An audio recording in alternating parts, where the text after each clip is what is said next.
और हम एक औरत को देखते हैं जो चाइना से हांगकांग आने के लिए सफर कर रही थी। हाथ में उसने लंच बॉक्स भी पकड़ा हुआ था। घर पहुंचते ही वो सारे डब्बों को खोलकर खाना फेंक देती है, सिवाय एक आखिरी डब्बे। उस डब्बे में छोटी सी मोमोज जैसी डिश थी जिसे साफ करके ये औरत खा लेती है। इस डिश का नाम डम्पलिंग्स होता है, जो इस फिल्म का टाइटल भी है। इस औरत को भी हम देखते हैं जिसका नाम मे है, पर कुछ लोग उसे आंटी मे कहते हैं क्योंकि उसकी उम्र काफी ज्यादा है। पर हैरत वाली बात तो ये है कि वो देखने से बस 30 की लगती है, यानी जवान जैसी। अब ऐसा कैसे मुमकिन, और उसकी उम्र कम लगने के पीछे क्या वजह है, ये तो हम आगे ही जानेंगे, पर वजह बहुत ही भयानक है। अम्मी डम्पलिंग्स न सिर्फ अपने लिए बनाती है बल्कि वो ये बनाने में काफी मशहूर थी, क्योंकि वो सबको बनाकर बेचा भी करती थी, जो फ्रेश और खाने में बहुत मजेदार होते हैं। और यही डम्पलिंग्स उसकी खूबसूरती और कम उम्र नजर आने का राज था। वो डम्पलिंग्स में एक खास चीज, कोई ऐसा इंग्रेडिएंट डालती है जिससे ऐसा मुमकिन हो पाता है। अगले दिन मे से मिलने एक औरत आती है, मिसेस ली। वो पहले एक फिल्म स्टार हुआ करती थी, पर अब वो अपने करियर से काफी दूर आ चुकी है, क्योंकि उसने एक काफी अमीर बिजनेसमैन से शादी कर ली है और बस उसके नाम की वाइफ बनकर जिंदगी गुजार रही है। क्योंकि ना तो उनके बीच प्यार है, ना ही हस्बैंड वाइफ जैसा कोई रिश्ता। उसने बस पैसों के लिए उससे शादी की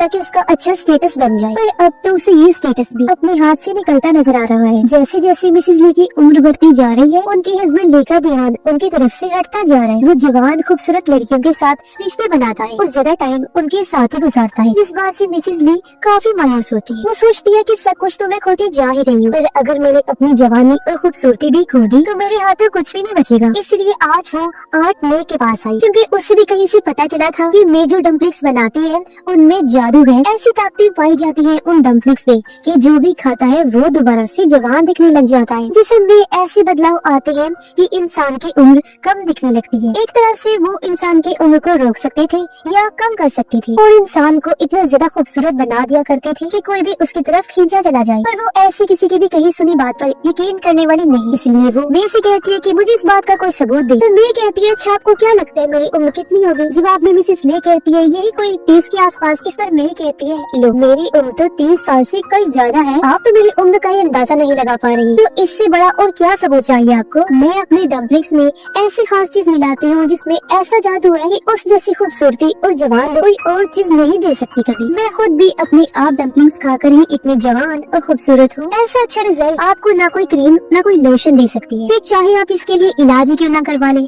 सर्जरी तक आपको इतना जबरदस्त रिजल्ट नहीं दे सकती। क्योंकि उम्र का बढ़ना एक प्रोसेस है इंसान की, जिसमें बढ़ती उम्र को कम करने और छोटा दिखने के लिए ये प्रोसेस बाहर से नहीं हो सकता बल्कि इसे अंदर से किया जा सकता है, जो मैं डम्पलिंग्स के जरिए करती हूँ, जिसके लिए मिसेस ली मान भी जाती है। और अब मैं उसके सामने अपनी डिश डम्पलिंग्स बनाकर पेश करती है। पहले तो मिसेस ली इसे झिझक रही थी, पर जब वो इसके रिजल्ट्स के बारे में सोचती है तो आखिर इसे खा लेती है। वो सोचती है मेरे लिए ये आखिरी ऑप्शन है, क्या पता ये मुझ पर भी मिराकल साबित हो जाए, ये चमत्कार कर दे। और फिर ऐसे ही हर रोज वो मे के घर आती और इन डम्पलिंग्स को खाने लगती। अब उसे भी कहीं ना कहीं इस बात की भनक लग जाती है कि मे इसमें जो इंग्रेडिएंट मिलाती है वो किसी छोटे जानवर का मांस है, पर वो इस चीज में जरा नहीं पड़ती। उसे और कुछ नहीं जानना था, उसे तो बस रिजल्ट से मतलब था, वो भी बहुत जल्द। और जैसे मैं दावा कर रही थी ये डम्पलिंग से उसकी मुश्किल का हल नजर आ रही थी। उसने फिर नोटिस किया कि आजकल मेरा हस्बैंड कुछ ज्यादा ही ट्रिप्स पर जा रहा है, और ट्रिप्स पर वो किसके साथ होगा ये भी मिसेस ली को अच्छे से पता था। पर सब कुछ जानते हुए भी वो इस तकलीफ से गुजर रही थी और उदासी की जिंदगी गुजार रही थी, पर इससे ज्यादा वो कुछ कर नहीं सकती। अगर अपने हस्बैंड से इस बारे में ज्यादा सवाल करेगी तो वो उसी भारी अमाउंट का चेक हाथ में पकड़ा देगा, पर इतना ही कर सकता है वो अपनी वाइफ के लिए। इससे ज्यादा वो उसे कुछ नहीं दे सकता था, ना प्यार, ना अपनी तवज्जो और ना ही टाइम, जिस वजह से दिन ब दिन मिसेस ली मायूसी का शिकार होते जा रही थी। अब पहले मिसेस ली को डम्पलिंग जैसी डिश पसंद नहीं थी, पर मजबूरी की खातिर आज उसे ये खाने पड़ रहे थे। सिर्फ यही नहीं बल्कि वो तो अब मे को अच्छे डम्पलिंग्स तैयार करने की टिप्स भी देती रहती है कि ऐसे बनाओ, इसमें ये चीज डालो, क्योंकि इससे डम्पलिंग्स और ज्यादा मजेदार बनेंगी। अब ऐसे कुछ दिन गुजर जाते हैं जहाँ मे को तो मिसेस ली में बदलाव नजर आ रहे थे, उसकी स्किन यंग दिखने लगी थी, पर मिसेस ली इससे ज्यादा तेजी से रिजल्ट चाहती थी। इसलिए वो मे को कहती है कि प्लीज आप कुछ ऐसा करें कि मुझे रातों रात और अच्छे रिजल्ट मिले, जिस पर मे कहती है हाँ मैं वादा करती हूँ ऐसा ही होगा। अब जब मिसेस ली यहाँ से चले गई तो मे के घर एक औरत आती है जो अपनी जवान बेटी को साथ लाई थी, जिसका नाम केट था। उन लोगों की बातों से हमें पता चलता है कि पहले कभी मे एक काफी अच्छी लेडी डॉक्टर हुआ करती थी। दिन में कम से कम वो 10 केस तो हैंडल करती ही थी। अब हालांकि उसने ये काम छोड़ दिया था, लेकिन फिर भी वो औरत अपनी बेटी केट को यहाँ मे के पास लाई थी, क्योंकि ये बच्ची केट अभी 15 साल की है, लेकिन बेचारी माँ बनने वाली है और इसके साथ गलत करने वाला और कोई नहीं बल्कि इसका अपना बाप है। और अब जब जब वो बेचारी प्रेग्नेंट हो गई है तो उसकी माँ उसे लेकर दर बदर भटक रही है, क्योंकि वो चाहती है कि या तो इस बच्चे को पैदा कर दिया जाए या फिर खत्म कर दिया जाए। अब मैं केट को चेक करती है, उससे पता चला कि केट, आपको पता चलेगा जहाँ से आपकी बेटी की बच्ची को या तो पैदा कर दिया जाएगा या खत्म, क्योंकि उस हॉस्पिटल में ऐसे काम भी होते हैं और उसी हॉस्पिटल से मैं अभी भी राब्ते में हूँ। लेकिन मैं वहाँ डॉक्टर नहीं थी, बल्कि वो तो वहाँ से छोटे बच्चों का मांस चोरी करती थी, यानी कि वो अपनी डम्पलिंग्स में जो खास इंग्रेडिएंट का इस्तेमाल करती है वो किसी जानवर का नहीं बल्कि इंसानी बच्चे का मांस होता है, यानी ये उसका खुफिया राज था। उधर मिसेज ली को पता था कि मेरे हस्बैंड का चक्कर एक होटल के स्टाफ से चल रहा है। वो हर रात उसके कमरे में आती थी और फिर वहीं रुक जाती थी। मिसेज ली अब मजीद ये चीज बर्दाश्त नहीं कर सकती थी, इसलिए वो मे को अपने घर बुलाती है और समझाने की कोशिश करती है कि देखिए, मेरा घर और मेरे हस्बैंड के अलावा मेरा कोई वजूद ही नहीं है। मैं अपनी फैमिली बढ़ाना चाहती हूँ, मुझे बच्चों का शौक है, पर पता नहीं किस वजह से ये मुमकिन भी नहीं हो पा रहा है। अब उसकी ये मायूसी देखकर मे फैसला करती है कि कुछ भी हो जाए मैं इसकी मदद हर हाल में करूँ। उधर केट की तबीयत भी खराब हो रही थी, वो दिखना शुरू हो गई थी कि वो प्रेग्नेंट है। उसकी माँ केट को लेकर काफी परेशान होती है, इसलिए मे उसकी भी मदद करने का फैसला करती है। अगले ही दिन वो केट और उसकी मॉम को अपने घर बुलाती है और केट का बच्चा पैदा कर भी देती है, वो भी बिना किसी नशे वाली दवाई के। इसे केट को तकलीफ तो बहुत हुई और उसका बच्चा बाहर आ गया था, जिसे देखकर मे के चेहरे पर अजीब सी मुस्कुराहट आ गई, क्योंकि वो इस बच्चे को देखकर सोचती है कि मुझे यही तो चाहिए था जिसके जरिए वो मिसेज ली की जवानी को वापिस ला सकती थी, क्योंकि बच्चा एकदम सेहतमंद था। अब से पहले वो जो अपने डम्पलिंग्स में मिलाया करती थी वो भी छोटे बच्चे का मांस ही होता था, जो वो उस हॉस्पिटल से चुराती थी। पर वो सारे बच्चे कम टाइम के थे और ये बच्चा 5 माह का था, तो इसमें उनकी निस्बत ज्यादा न्यूट्रिशन और ज्यादा ताकत है, जिससे मिसेज ली रातों रात जवान हो जाएगी जैसा उसका सपना है। ये तो बिल्कुल जादू की तरह काम करेगा। वो सोचती है कि अगर मैं केट को सुन करने या नशे की दवाई देती तो इसमें सारी खूबियाँ खत्म हो जाती, इसीलिए मैं अब इस बच्चे के मांस को अपने फ्रिज में स्टोर कर लेती है। फिर अगले दिन जब मिसेज ली उसके घर आई तो डम्पलिंग्स में मिलाने के लिए मैं इस बच्चे के मांस को बाहर निकाल दिया। अब काफी दिन से मिसेज ली को इस बात का तजस्सुस हो रहा था कि आखिर मैं अपने डम्पलिंग्स में मिला के गया है। ये जानने के लिए आज उसे सब्र नहीं हुआ और वो दबे पांव किचन में जा पहुंचती है, जहां मैं मांस को बारीक पीसने की तैयारी कर रही थी।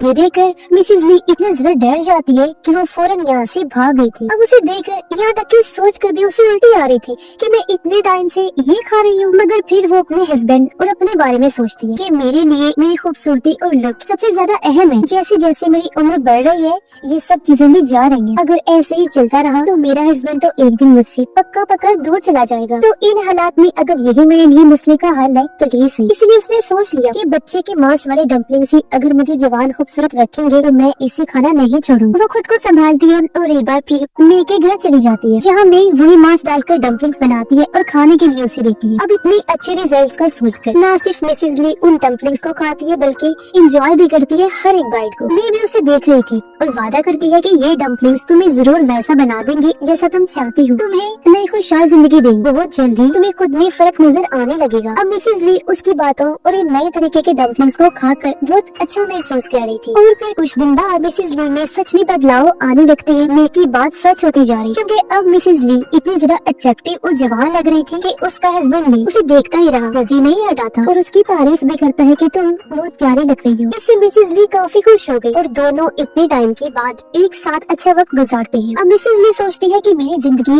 एक बार फिर खुशहाल हो गई है, क्योंकि उसका हस्बैंड अब अपना पूरा ध्यान उसकी तरफ कर लेता है, अपना काम छोड़कर उसे टाइम दे रहा था, जो उसके लिए बहुत बड़ी बात थी। लेकिन ये बात भी सच है कि हर चमत्कार के साथ साइड इफेक्ट्स भी होते हैं, यानी कि बुरे असर। और रिजल्ट्स मिसेज ली अपने घर में पार्टी रखती है, जहाँ सारे दोस्त और रिश्तेदार आए हुए थे। वो भी मिसेज ली की खूबसूरती की तारीफ करते हैं, लेकिन जब वो सबके बीच में आकर बैठती है तो उन्हें मछली की बदबू आने लगती है, जो मिसेज ली के जिस्म से ही आ रही थी। अब इस वजह से मिसेज ली को काफी शर्मिंदगी का सामना करना पड़ता है और वो पार्टी छोड़कर बाथरूम में खुद को बंद कर लेती है और अच्छे से नहाती है। वो सोचती है कि आखिर में मेरे साथ ऐसा कैसे कर सकती है। उसे इन साइड इफेक्ट्स के बारे में पहले ही मुझे बताना चाहिए था, इसलिए वो मे को कॉल करके सब कुछ बता देती है। जवाब में मे कहती है कि मुझे तो खुद इन साइड इफेक्ट्स का नहीं पता था, कभी मेरे साथ तो ऐसा कुछ नहीं हुआ। हो सकता है तुम्हारे जिस्म में पहली बार ऐसी चीज गई हो, इसलिए ऐसा हुआ है। कल परसों तक ठीक हो जाएगा, तुम ज्यादा परेशान न हो। तो उसकी बातों से मिसेज ली भी अब रिलैक्स हो जाती है। फिर वो इस बात से अनजान थी कि बाहर खड़े उसके हस्बैंड ने दोनों की सारी बातें सुन ली है। शक तो उससे पहले ही था कि मेरी वाइफ कोई खास चीज को ले रही है, या कोई जड़ी बूटी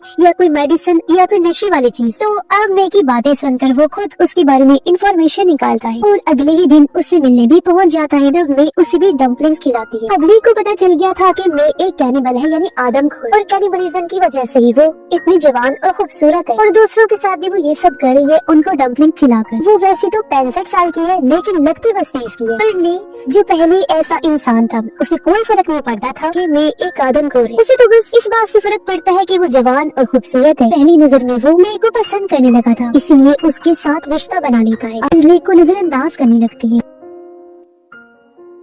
मे को और क्या चाहिए था, इतना अमीर आदमी उसके प्यार में पड़ चुका था और ली को भी खूबसूरती से मतलब था। पर इतनी आसानी से मिसेस ली मे का पीछा नहीं छोड़ सकती थी, इसलिए वो मे के साथ राब्ते में रहना चाहती थी क्योंकि अब उसके जिस्म को उन डम्पलिंग्स की आदत पड़ चुकी। अब अगर वो ये खाना छोड़ देगी तो उसकी जवानी और खूबसूरती सब खत्म हो जाएगा, क्योंकि पहले ही उसे इस मुश्किल का सामना करना पड़ रहा था। उसके जिस्म पर निशान बन रहे थे, लाल धब्बे आ रही थी और वो सो भी नहीं पा रही थी। वो मे से जाकर डम्पलिंग्स की डिमांड करती है लेकिन मे उसकी बात सुनने को तैयार ही नहीं थी। उधर के जिसका बच्चा मैंने पैदा किया था वो इतनी दर्द में थी कि उसकी मौत हो जाती है क्योंकि मैंने ऑपरेशन ठीक से नहीं किया था। पेट में इतना दर्द सहा कि मजीद उसमें हिम्मत नहीं रही और थी तो वो बची ही, इसलिए मर गई। अपनी बेटी की मौत के बाद उसकी माँ तो जैसे पागल ही हो गई थी और वो अपने हस्बैंड जो उसकी बेटी की मौत का जिम्मेदार है, जिसने गलत किया था उसके साथ, उसे मार देती है। पड़ोसियों ने इस बात की खबर पुलिस को कर दी। तब पुलिस ने आकर केट की मोम को गिरफ्तार कर लिया और जब उससे पूछताछ की गई तो उसने मे का भी नाम लिया। लेकिन जब तक पुलिस उसे पकड़ने आती पहले ही मे अपना सामान पैक करके वहाँ से भाग निकल। अब मे तो बच गई थी लेकिन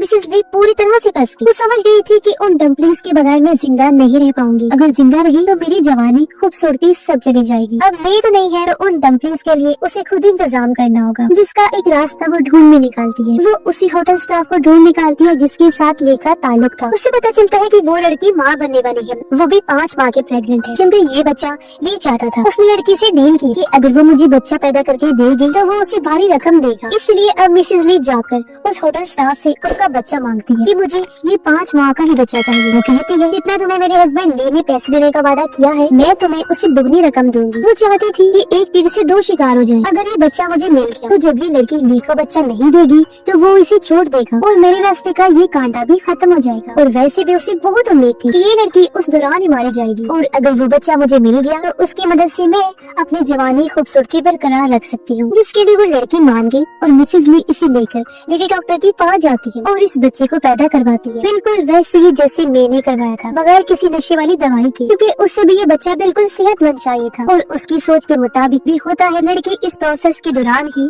मारी जाती है और अब वो बच्चा लेते ही उसे घर ले आती है, फिर उसे रख कर चॉपर उठाती है पीसने के लिए, जिसके बाद वो इसे खा जाएगी। जिसका मतलब था कि आखिर मे की तरह मिसेस ली खूबसूरत होने के चक्कर में एक कातिल बन गई। अब उसे किसी मे की जरूरत नहीं है, ना ही किसी ख्वाहिश थी हमेशा खूबसूरत जवान रहना और अपने हस्बैंड का प्यार हासिल करना, जो अब मुमकिन हो गया था। और अब से उसका हस्बैंड किसी की तरफ नहीं देखेगा बल्कि उसे सिर्फ अपनी वाइफ से ही लगाव रहेगा। पर इसके पीछे का रास्ता बहुत भयानक। और इसी के साथ ये कहानी भी इधर ही खत्म हो जाती है।